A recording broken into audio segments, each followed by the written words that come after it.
कृपा करके स्वीकार कीजिए। वंशा कल्पतरुभ्यश्च कृतानां पावनेभ्यो वैष्णवेभ्यो नमः।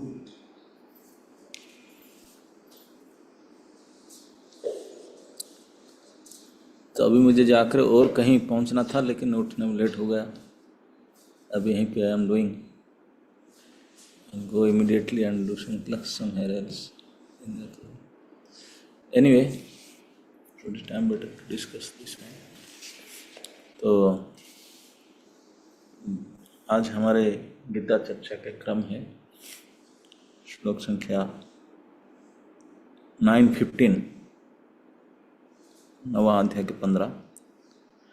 ज्ञान यज्ञेन चाप्यन्ये यजन्तो मामुपासते एकत्वेन पृथक्त्वेन बहुधा विश्वतो मुखम। अन्य लोग जो ज्ञान के अनुशीलन द्वारा यज्ञ में लगे रहते हैं, वे श्री भगवान की पूजा उनके अद्वय रूप में, विविध रूप में तथा विश्व रूप में करते हैं। यह श्लोक पिछले श्लोक का सारांश है। श्री भगवान अर्जुन को बताते हैं कि जो विशुद्ध कृष्ण भावनामृत में लगे रहते हैं और श्री कृष्ण के अतिरिक्त अन्य किसी को नहीं जानते हैं, वे महात्मा कहलाते हैं। तो भी कुछ लोग ऐसे होते हैं जो वास्तव में महात्मा पद को प्राप्त नहीं होते हैं, किंतु वे भी विभिन्न प्रकारों से श्री कृष्ण की पूजा करते हैं। इनमें से कुछ का वर्णन आर्त अर्थार्थी ज्ञानी तथा जिज्ञासु के रूप में किया जा चुका है, किंतु फिर भी कुछ ऐसे भी लोग होते हैं जो इनसे भी निम्न कोटि के होते हैं। इन्हें 3 कोटियों में रखा जाता है। परमेश्वर तथा अपने को एक मानकर पूजा करने वाले, एकत्वम। परमेश्वर के किसी मनोकल्पित रूप की पूजा करने वाले, प्रतीकात्मक। और श्री भगवान के विश्वरूप की, विश्वरूप पूजा करने वाले। इनमें से सबसे अधम वे हैं जो अपने आप को अद्वैतवादी मानकर अपनी पूजा परमेश्वर के रूप में करते हैं, और इनका प्राधान्य भी है। ऐसे लोग अपने को परमेश्वर मानते हैं और इस मानसिकता के कारण वे अपनी पूजा आप करते हैं। यह भी एक प्रकार की ईश पूजा है, क्योंकि ये समझते हैं कि वे भौतिक पदार्थ न होकर आत्मा है। कम से कम ऐसा भाव तो प्रधान होता है। सामान्यतः निर्विशेषवादी इस प्रकार से परमेश्वर की पूजा करते हैं। दूसरी कोटि के लोग वे हैं जो देवताओं के उपासक होते हैं, जो अपनी कल्पना से किसी भी स्वरूप को परमेश्वर का स्वरूप मान लेते हैं। तृतीय कोटि में वे लोग आते हैं जो इस ब्रह्मांड के परे कुछ भी नहीं सोच पाते हैं। वे ब्रह्मांड को ही परम जीव या सत्ता मानकर उसकी उपासना करते हैं। यह ब्रह्मांड भी श्री भगवान का एक स्वरूप है। तो भगवान ने महात्माओं का वर्णन पिछले अध्याय में, इसी अध्याय में अच्छा तरह से किए कि महात्मा कोई रबर स्टाम्प लगाकर नहीं होते। महात्मा जो कृष्ण के अनन्य भक्त होते हैं, उनके भजन में लगे रहते हैं। कैसा भजन पिछले श्लोक में कहे, ये 4 प्रकार के कार्य में लगे रहते हैं, वही महात्मा जन होते हैं। तो अभी प्रश्न उठेगा कि सभी लोग तो महात्मा है ही नहीं,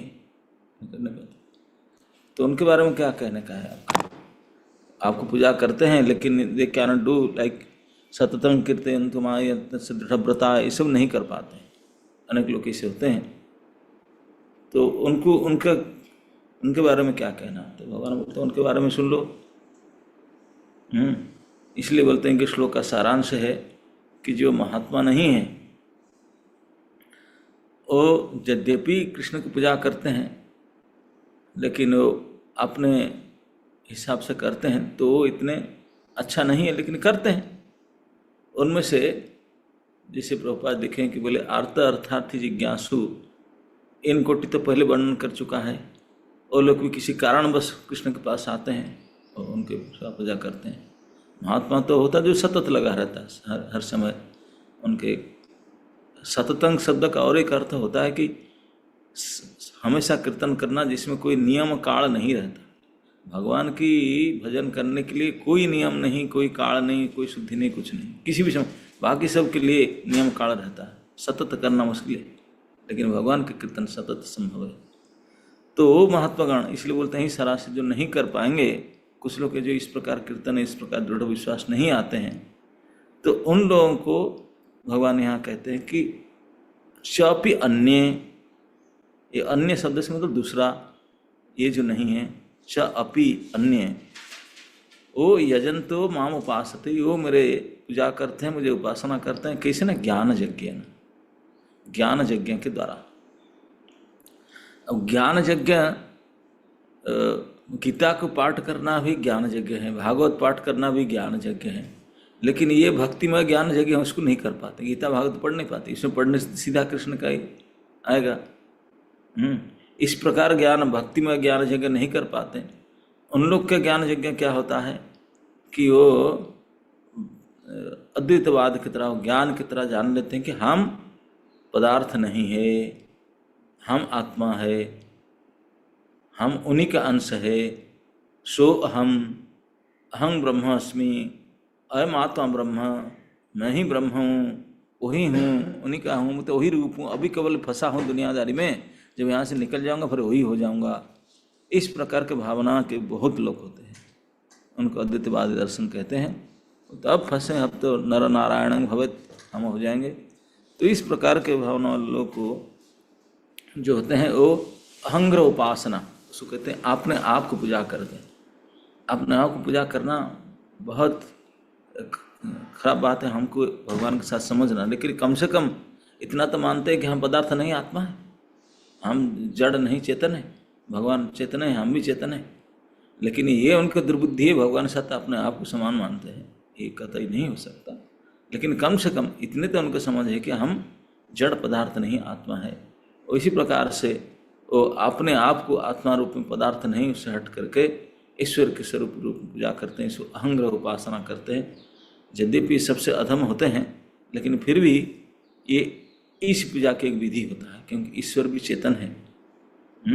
हमारा अचिंत्य भेदाभाव तत्व में कहा गया, हमारा भेद भी है अभेद भी है भगवान से। तो इस प्रकार अभेद दृष्टि को देखते हैं, मुख्य रूप में देख करके अपने आप को भगवान के स्वरूप समझ करके अपने आप को पूजा करते हैं, लेकिन शारीरिक रूप में नहीं, आत्मा के रूप में। तो इसको अहंग्र उपासना कहा जाता है। ये ज्ञानियों की कुटी ज्ञान में बहुत समझ गए कि ये सब दुनिया कुछ नहीं है, सब असत्य है, सत्य केवल चिन्मय सत्य पदार्थ है, हम लोग सत्य है, आत्मा सत्य है, नित्य है, तो हम उनको पूजा करेंगे, वही तो ईश्वर है और क्या है। इस प्रकार के भावना के कारण ईश्वर के साथ तो ये उपासना करते हैं। इस प्रकार के ज्ञान की उनका समझ है, इसके द्वारा अहंग्र उपासना करते हैं। तो उपाद लिखते हैं कि ये सबसे अधम है, इस प्रकार ईश्वर के साथ अपनों मिलाकर पूजा कर। लेकिन उनका ज्ञान बोले फिर भी यदि पूजा करें, कम से कम इतना तो उनका ज्ञान होता है कि ईश्वर जड़ नहीं है, पूर्ण चेतन है, इतना समझ लेते हैं, भले अपने आप को उनके साथ मानो। लेकिन उनसे भी और गए बीते लोग होते हैं जो ईश्वर को इतना भी नहीं जानते हैं परम चेतन करके, वो अपने हिसाब से प्रतीकारात्मक रूप की पूजा करते हैं। कोई किसी की प्रतीक मान लेते हैं अपने हिसाब से, ये इंद्र चंद्र वरुण ये सब देवता है क्या, ईश्वर के स्वरूप तो है, हम पूजा करेंगे, इसको मान करके देव पूजा करते हैं, अन्य देवी देवता उसको ईश्वर मानते हैं। किसी को भी पेड़ पौधे किसी को भी ईश्वर मान के पूजा करते हैं। कोई ये प्रतीक अपने मन में मान लिए, बोले ही ईश्वर है, यही सर्वेश्वर है। भारत में बहुत भरे पड़े हैं इसमें, है ना। कहीं जिनका उनका विश्वास हो जाता है किसी देवता में, कोई पेड़ में, पौधे में, राक्षस में, कहीं में भी वो ईश्वर के कल्पना कर लेते हैं, कल्पना करके और उसी हिसाब से उनको पूजा करते हैं। उनके ज्ञान उनसे और कंडम है भगवान से दिन से। लेकिन ये भी उनका प्रकार एक ज्ञान है कि सब तो ईश्वर स्वरूप है, सब उनके पटे सब ये सब इतने महान से है, ईश्वर कहे तो उनको ईश्वर की पूजा कर। यद्यपि भगवान कहे देवताओं को कुछ देने से देवता ग्रहण मेरे पास ही आएगा, लेकिन इनडायरेक्टली आएगा।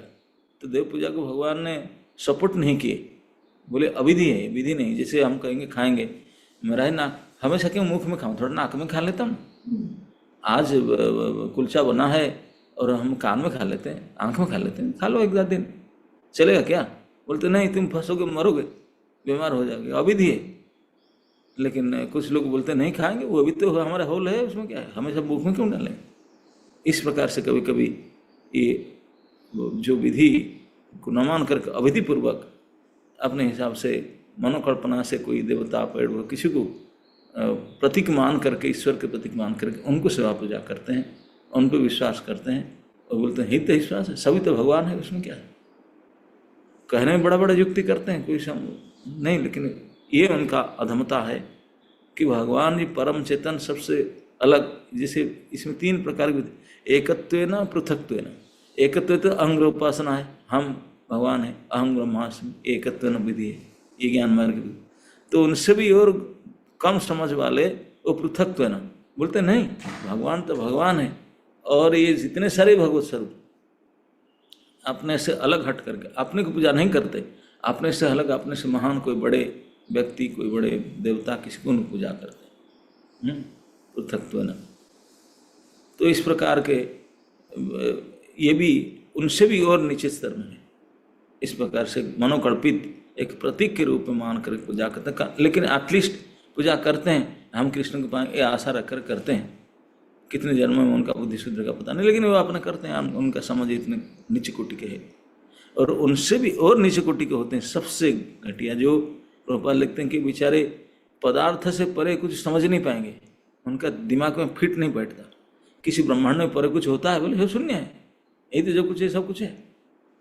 ये ब्रह्मांड के रूप को, ये विराट रूप को सब कुछ मानते हैं। तो उन्होंने भगवान को विराट रूप मानते हैं, बोले सबसे बड़ा विश्व रूप जो होता है ना, इसे हम अनेक स्थान पर देखें, भगवान को मानेंगे ना, बोले ये क्या हमारे जैसे 2 हाथ पर विश्व ही भगवान, इतनी बड़ा रूप, इतनी सारी देवी देवता सब। तो ये महान विराट जगत को, विराट सृष्टि को, बड़ा को समझ नहीं पाएंगे, वही सबसे भगवान, ये महान, इतने बड़ा है व्रत। तो विश्वतो रूपम, ये सबसे घटिया लोग हैं जो भगवान को चिन्मय करके जान नहीं पाते। आपने कोई उनका पदार्थ और जड़ और चेतन का ज्ञान नहीं है, आत्मज्ञान नहीं है। वो केवल कोरे भौतिकवादी होते हैं, भौतिक पदार्थों के सब कुछ मानते हैं, वही भौतिक पदार्थ के रूप में भगवान को मानते हैं। और लेकिन भगवान मानते हैं बड़ा है, ऊपर वाला है, सबसे बृहत है, सबसे बड़ा है। इसी रूप में भगवान के जो विराट रूप है उसको देख कर डर करके मानते हैं ही भगवान हो सकता है, इतने बड़ा तो कोई नहीं सकता। यद्यपि भगवान का विराट रूप भगवान का भौतिक प्रकाश है, मटेरियल मैनिफेस्टेशन है, उसमें स्पिरिचुअल नहीं है, लेकिन वो तो भौतिक के परे कुछ समझ नहीं पाते, उनका दिमाग में फिट बैठता नहीं, मैटर की सब समझते हैं। तो मैटर के बड़े में जैसे अधिकांश लोग स्काई की बिल्डिंग, बड़ा ग्लैमर, बड़ा मंदिर देखकर उसी को फंसते हैं, अरे इतनी बड़ा है, हाँ भीड़ यहीं होगा, ऐसा लाइट सजा, भीड़ वहीं होगा। तो इस प्रकार जो हमारे भौतिक संसार में बहुत, हम लोग भी ऐसे ही है, जहाँ भीड़, इतने लोग, लाखों लोग, चलो चलो चलो चलो, अभी कुंभ मेला गया, लाखों करोड़ों लोग तो केवल इसी को सुनकर गए, इतने लोग गए तो हमको जाना चाहिए, भले कितने कष्ट उठाए, कितने कष्ट दूसरे की परेशानी को दिलाए, हम तो जाएंगे। हाँ, इतने लोग कष्ट उठाते हैं, अरे रे रे हमको प्राप्ति हो जाएगी। केवल भीड़ देख करके, इसी को समझ करके, सुन करके, भीड़ देख करके थोड़ा हम भी कष्ट उठाएंगे, शायद हमारा कुछ उद्धार हो जाएगा, इसके लिए जाते हैं, बाकी कुछ समझ नहीं है। तो इसी प्रकार सबसे नीचे कोटि के जो हैं, जो बहुधा विश्वतो मुखम, वो हर प्रकार के भगवान के विराट रूप को, ये पदार्थमय विश्व रूप को, उसको समझ, उनके ज्ञान में यहीं फिट बैठता है, तो उसी को मान कर पूजा करते हैं। तो ये जो कई प्रकार के पूजा करते हैं, यद्यपि वो अपने मानते हैं, अपने मन से डिसाइड करते हैं हम कृष्ण की पूजा करते हैं, लेकिन कृष्ण बोलते हैं कि मूर्ख है, वो क्या करेंगे, उनके समझ में है नहीं। कई जन्मों में कभी उनका बुद्धि सुधरेगा, भगवान को जानेंगे, ज्ञान होगा, भक्त संग होगा, भक्ति करे तब जाकर होगा।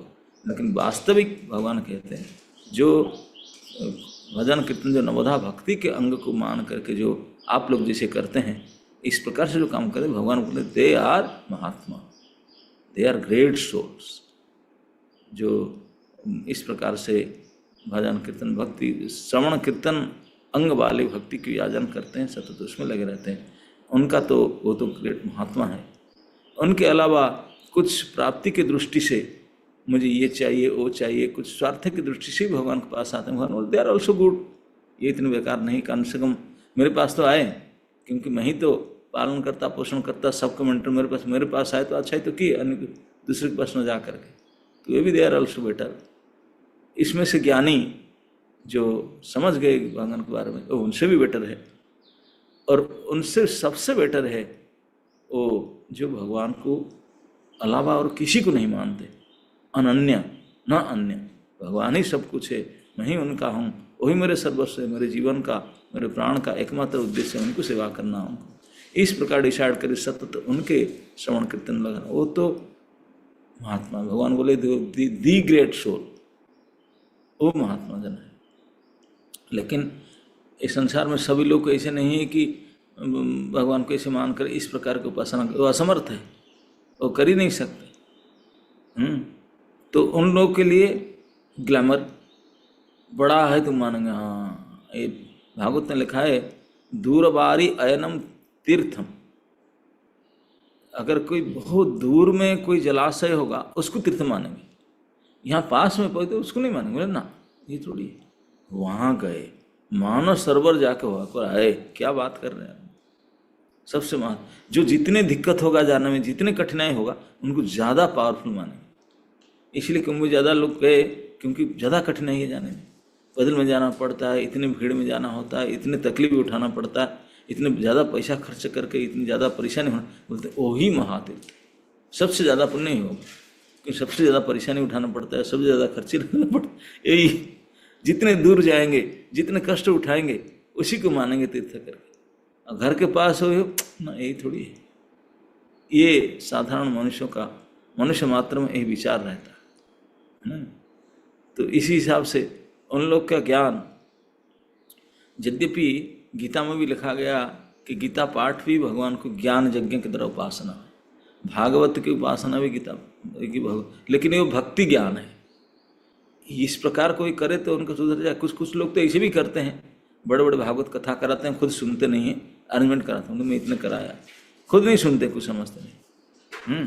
मैं गीता ज्ञान यज्ञ कराया, भागवत कराया, बस करा कर इसी से खुश हो जाते हैं, हम कराए। तो ऐसे कोटि को लोग कहते हैं, उसे को समझ नहीं पाते हैं, और वही विराट को ही भगवान मानते हैं। तो इस प्रकार के उनके ज्ञान, उनके जो मिसअंडरस्टैंडिंग है, उसी को ज्ञान मानकर, बड़े मान करके इस प्रकार से पूजा करते हैं। तो उनका क्या होगा? तो भगवान बोलते मैं ही तो सब कुछ हूँ, मेरे रूप में करते हैं, तो अभी होगा नहीं, कभी समझ में आएगा। बिना मेरा भजन कीर्तन के मेरे पास तो कोई आ नहीं सकते, मेरे प्राप्ति तो हो नहीं सकता। लेकिन ये बेचारे समझ में है ही नहीं, बहुत ठोक पीट, बहुत जूता खाने के बाद में उनको समझ आ सकता है, कई जन्मों में सुधरेंगे। तो यहाँ अन्य प्रकार की जो लोग हैं, चापी अन्य, जो मेरा उपासन माम उपासते, मेरा उपासना करते हैं, मेरे पूजा करते हैं, लेकिन उनका उपासना पूजा का तरीका अलग होता है। ये नवधा भक्ति के तरीका नहीं है। मुझे बोला जो नवधा भक्ति के द्वारा मेरा पूजा करते हैं वो तो महात्मा डायरेक्ट है, सीधा महान सो। लेकिन ऐसे जो नहीं है, उनसे घट करके, जैसे स्वार्थी लोग वो मेरे पूजा करते मान करके कम से कम, लेकिन वो मानते ही नहीं, वो दूसरे को मानते हैं मैं करके, भगवान है करके। भगवान चिन्मय है, मैं भगवान हूँ, ये सभी बड़े बड़े लोग सब भगवान है, ये पदार्थ विराट रूप भगवान है, इस प्रकार के उनके ज्ञान है। तो इसलिए बोलते हैं कि ये इस प्रकार से मेरा पूजा करते हैं, उपासना करते हैं, यही उनके ज्ञान है। इस तीन प्रकार में को एकत्वेन, पृथक्त्वेन, बहुधा विश्वतो मुखम। एकत्व मतलब अहंग्रह उपासना, पृथक्त्व मतलब प्रतीकारात्मक, मतलब कोई किसी को प्रतीक मनोकल्पित, एक किसी को आइडेंटिफाई किए हैं, यही है, अपने हिसाब से मान लिए इस प्रकार। और विश्वरूप पूरा मटेरियल में भौतिक प्रकार से भगवान के विराट विशाल रूप, उसी को देखकर बड़े, इतनी बड़ा है, इतनी बड़ा है, वही भगवान, जो सबसे बड़ा होगा उसी भगवान माने, विश्वतो मुखम। तो अधिकांश लोगों का यही समझ है, इस प्रकार से करते हैं।